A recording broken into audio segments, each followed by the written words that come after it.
Welcome to Pandegesis, a space where ancient and sacred words meet modern reason and logical thought, and where the doctrines of faith are not feared, but examined and engaged.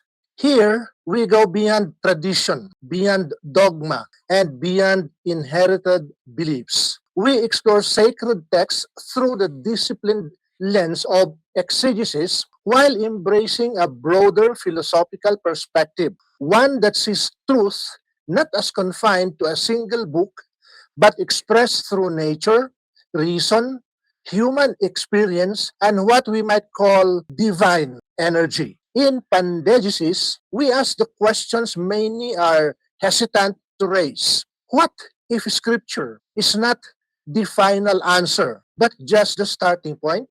What if revelation is not supernatural interruption, but human imagination and interpretation? And what if God or the divine is not far away, but embedded in every fabric of nature? Whether you are a seeker, a skeptic, a former believer, or simply curious, this is your invitation to think deeply, question freely, and explore courageously.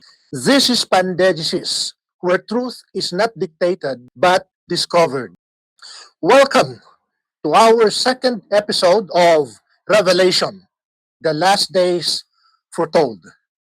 And our subject today is about the tribulation and the rapture. Now, before we analyze, reinterpret, or question, we must first understand what the Bible itself presents as the tribulation. The primary source of this concept is the book of Revelation, traditionally attributed to John the Apostle, written during his exile on Patmos when he is already very old. The tribulation is depicted as a period of intense suffering, judgment, and cosmic upheaval, preceding the final victory of good over evil. Now, let us examine some of its key features. The tribulation is said to be a time of unprecedented suffering. The tribulation is often described as the worst period in human history, where wars, famine, pestilence, and death spread across the earth. Society collapses under chaos and fear. Nature, natural and human disasters occur simultaneously. Now, for reference, let us go to the book of Matthew, chapter 24, verse 21. And the words are attributed to Jesus Christ himself. He said, "For then will be great distress or tribulation, unequaled from the beginning of the world until now, and never to be equaled again." The verse is clear. This is not ordinary suffering. This is the height of suffering. Then we come to the opening of the seven seals, the successions of sufferings brought about by the opening of scrolls. Each scroll has a seal. And briefly, let's look at what's in there. The first scroll or the first seal, we see a conquering rider, often interpreted as deception or conquest. In the second seal, when it was opened, we see war and bloodshed. When the third seal was opened, we see famine and economic collapse. In the fourth seal, we see death on a massive scale. And in the fifth seal, martyrs were crying out for justice. In the sixth seal, cosmic disturbances are shown. Earthquakes, the sun is darkened, stars falling. And when we come to the seventh seal, the book says there is silence in heaven for half an hour. After the silence, the narrative shifts. There appeared seven angels with seven trumpets. So understand the progression, please. First, there's a scroll and seven seals. Then we have seven angels appearing with 7 trumpets. And another angel appeared, and he offers incense with the prayer of the saints. Picture that in your mind, please, if you can. Then the trumpets begin to sound, each trumpet bringing a new wave of calamities. Let's skip the trumpets. There are 7, and each one brings calamities. But when the 7th trumpet sounded, it introduced 7 bowls. Then we also see the rise of the beast, popularly known in Christian religious circles as the Antichrist. He is said to be a political or religious power demanding allegiance. He is associated with authority, control, and blasphemy. He enforces a system where loyalty is required for survival. He is known, in other terms, as the Antichrist. In him is the concentration of power, political, economic, ideological, into one single dominating force. We see another picture. We see another event unfolding, which is the rise of the beast, which is a central figure that emerged during the tribulation. He is introduced as a political or religious power demanding allegiance. He is associated with authority, control, and blasphemy. He enforces a system where loyalty is required for survival. And he is the figure Christianity calls the Antichrist. In him, we see that power is concentrated, political, economic, and ideological, into an encompassing and dominating force worldwide. And we also see in the story that he implements a mark wherein people cannot buy or sell without it, a mark that is placed on the hand or on the forehead, and a mark that symbolizes allegiance to the beast. This introduces a striking idea. Economic survival now becomes tied to ideological submission. As we continue to read the book of Revelation, we now see trumpets and bowls of judgments. The 7 trumpets brings environmental destruction, burned vegetations, and poisoned waters. It also brings darkness and a lot of heavenly or celestial disturbances. And we also see plagues affecting humanity. But noteworthy is what happens when the 7th trumpet sounds. When the 7th angel blows the 7th trumpet, something very different happens compared to the earlier trumpets. There is a loud proclamation in heaven. Instead of destruction, we hear voices in heaven declaring, rejoicing. And they say, the kingdom of the world has become the kingdom of our Lord and of his Christ, and he shall reign forever and ever. Now, the proclamation sounds like victory announcement, almost like the end has already come. Because what more should come when victory is already proclaimed? But as we go on to read, somehow there is an intermission. We see elders worshiping. 24 elders fall down and worship. They are saying, the time has come for judging the dead, rewarding the faithful, destroying those who destroy the earth. Unlike earlier trumpets, which bring plagues, the 7th trumpet speaks more about final judgment, vindication of the righteous, and justice. It feels like a summary of the end of all things. But as we continue to read, there seems to be another intermission. We see cosmic signs.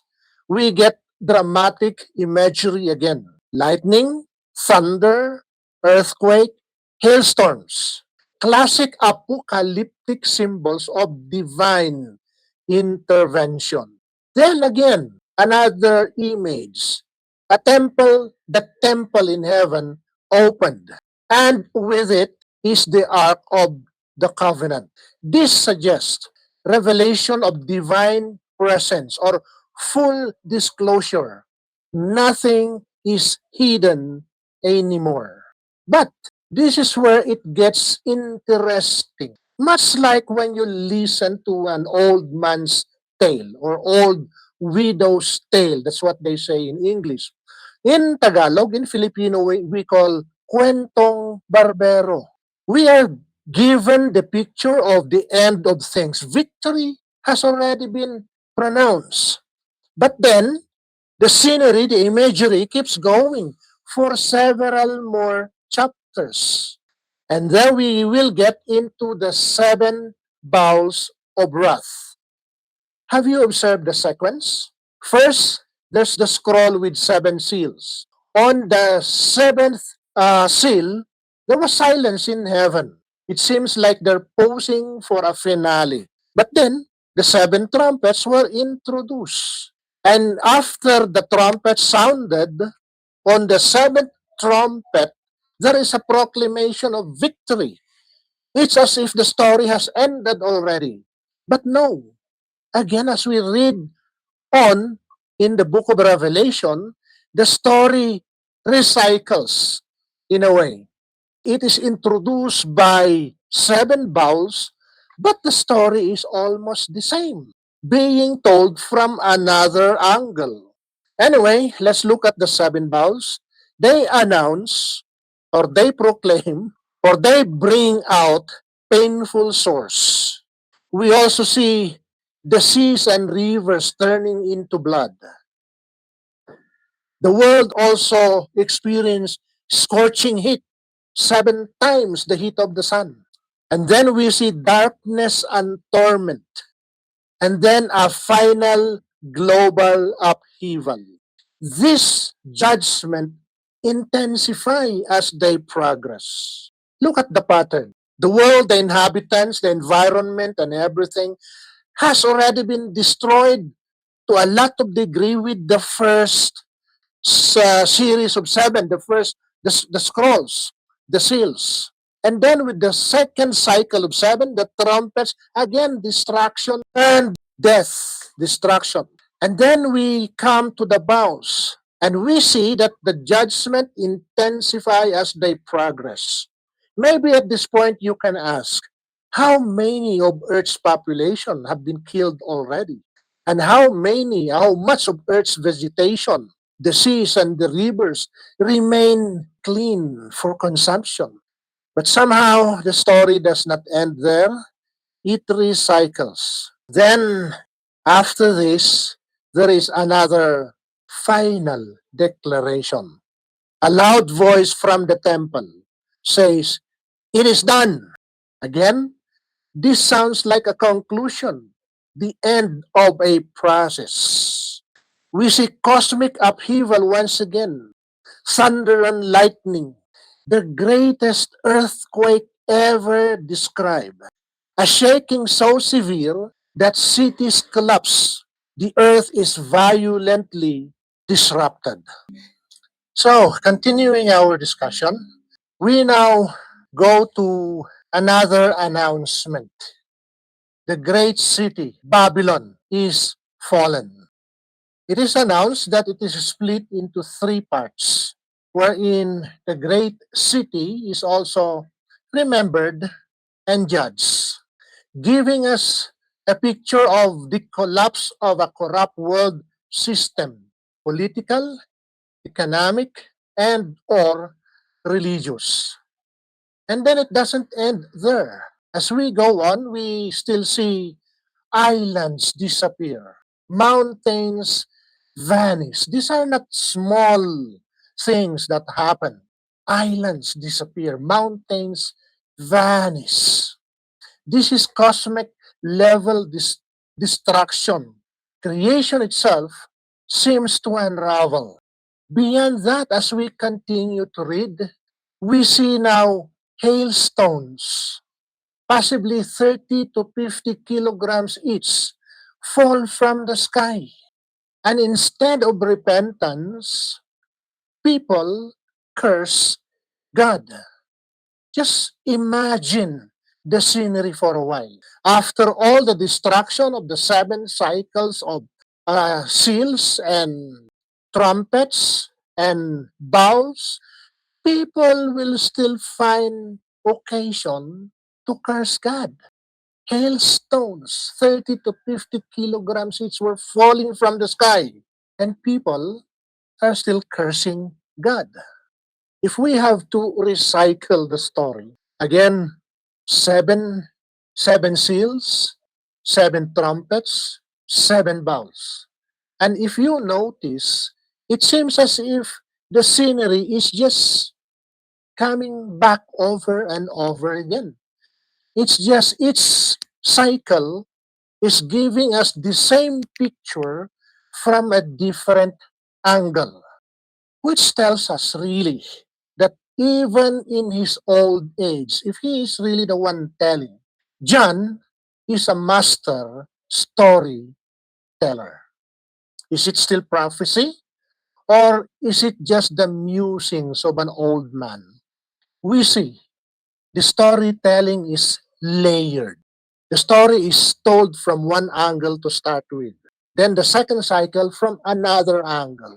Then the third cycle from another angle. It's just a repeating kind of story, but in its retelling, somehow the devastation, the destruction is also intensified. We note again, when the seventh bowl is poured, a voice declares, "It is done."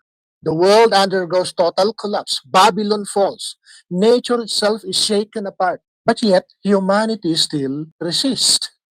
And we can see that the tribulation is not only on earth, it is also cosmic. Even the heavens are shouting, you say. A war in heaven is being announced. The dragon, known to be Satan, cast down, and angels and demonic forces engage in battle. The narrative now expands beyond human history into a universal struggle between opposing forces, not only earthly, but even in the spiritual realm. And next, we see persecution of the faithful. Those who refuse to give allegiance to the beast are persecuted, they are marginalized, and they are killed. Yet, they are portrayed also as faithful and victorious in a spiritual sense, victorious even in death. Suffering, martyrdom is framed as loyalty to truth. And then, after all that has happened in the repetitive 7 cycles, we go into another climax. So, we observe that there is a layering of the story in Revelation. It's hard to put a chronological sequence because the story keeps coming back, cycles of 7. But so okay, let's say we're done with the 7 cycles, repeating cycles. Let's move on to one of the big things that the Christian religion is expecting. Let's discuss the rapture. And with this, I would like to leave the book of Revelation for a while and go back to some of the verses that portrays the rapture. I'd like to read Luke chapter 17, verses 34 to 36. And this is Jesus speaking. I tell you, in that night there shall be 2 men in one bed. The one shall be taken, the other shall be left. 2 women shall be grinding together. The one shall be taken, and the other left.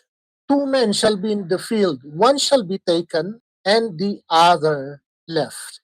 Now, this is a picture of the rapture stated in the Gospel of Luke. There is a separation. If there are 2 of you walking together, one will suddenly disappear, will be taken, and the other would be left behind. And then in the Gospel of Matthew, chapter 24, verses 37 to 39. And I want you to observe, think of the verses.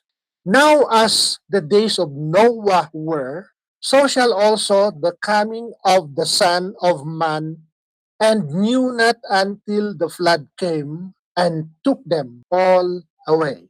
Notice this carefully. In Noah's time, the ones taken away were the ones destroyed by the flood, the sinners.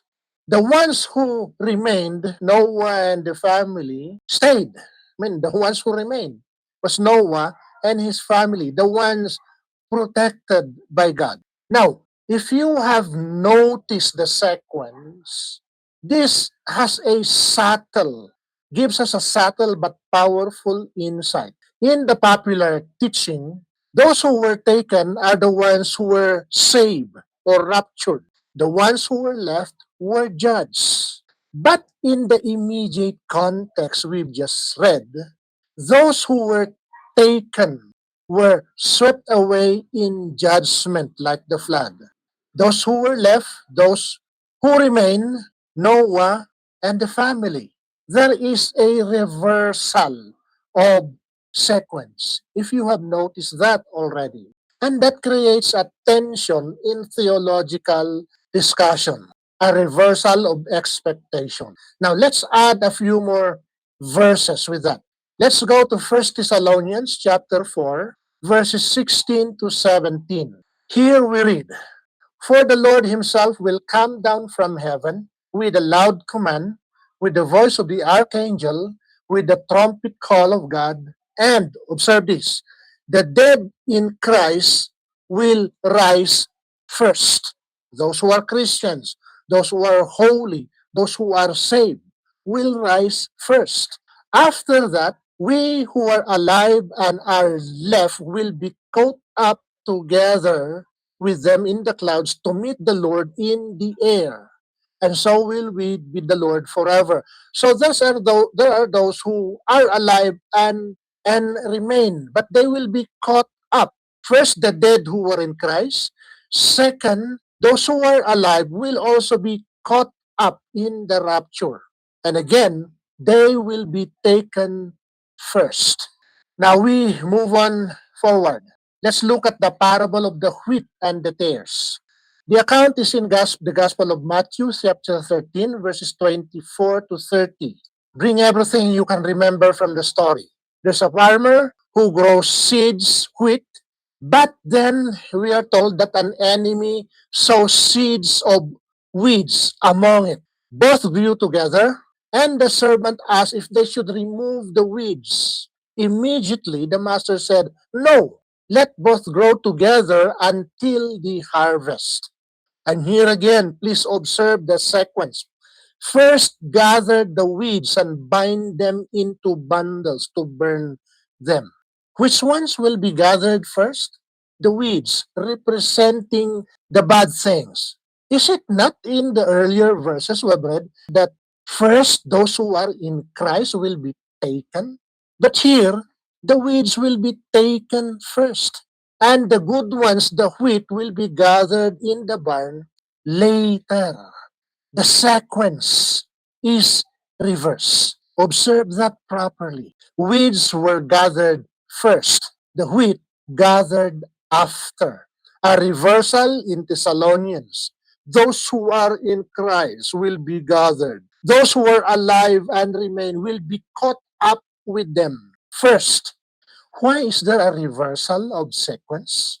Reversal of order? Maybe we can just say again, this seems like an old man's tale. Again, in our Filipino language, we call it kwentong barbero. There's no order anymore. The sequence is mixed up.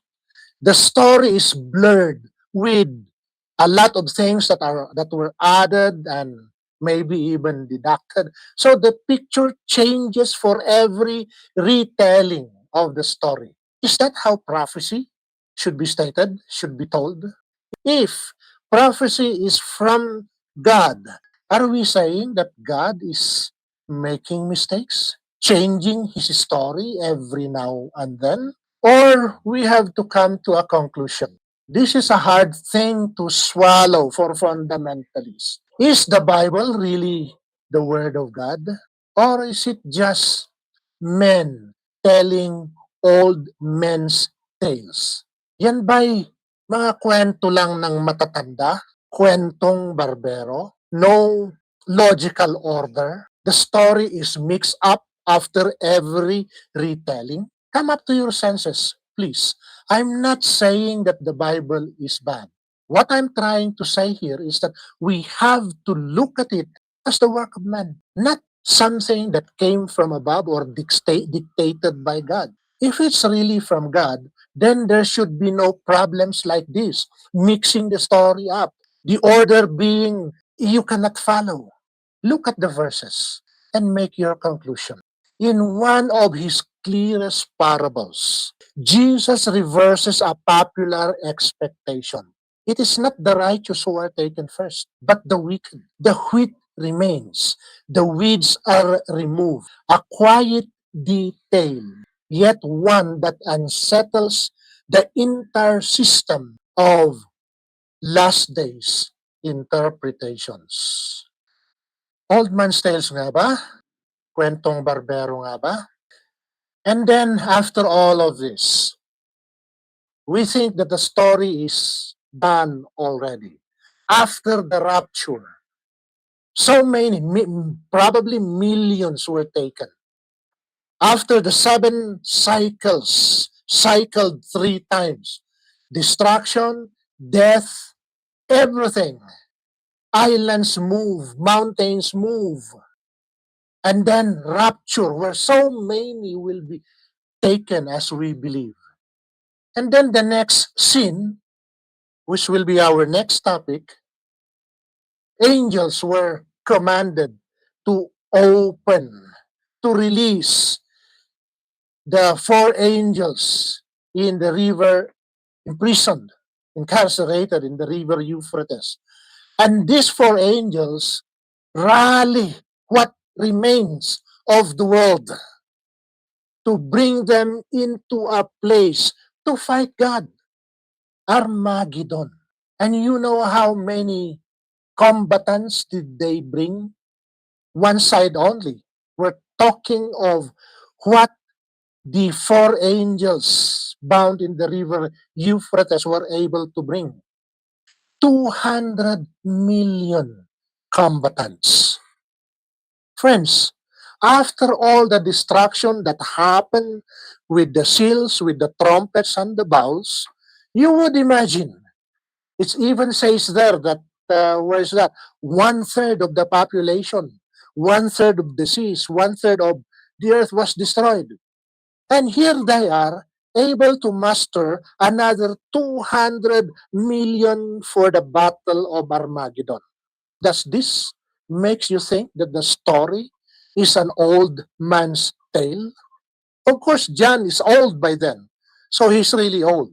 Is this part of him being that old? Sa ating mga Pilipino, kwentong barbero po ba ito? I let you think, I let you decide, and I invite you to continue with me in our next episode. Actually, I have done it already ahead of time, so probably you can look at the podcast entitled Armageddon. And then I will skip that and I'll move on to the next, which is Judgment of the Nations, and continuing into the millennium. So for now, again, please, if you like what I am saying here, may I ask that you follow, subscribe, and share so that more people will know. I would appreciate questions, reactions, sharing, so that we can make this into a real conversation. For now, this is all I can say. Thank you for being with me. Join me again for another episode next time. Just follow and share. And when we are able to upload the next episode, you will have it immediately. Thank you and God bless.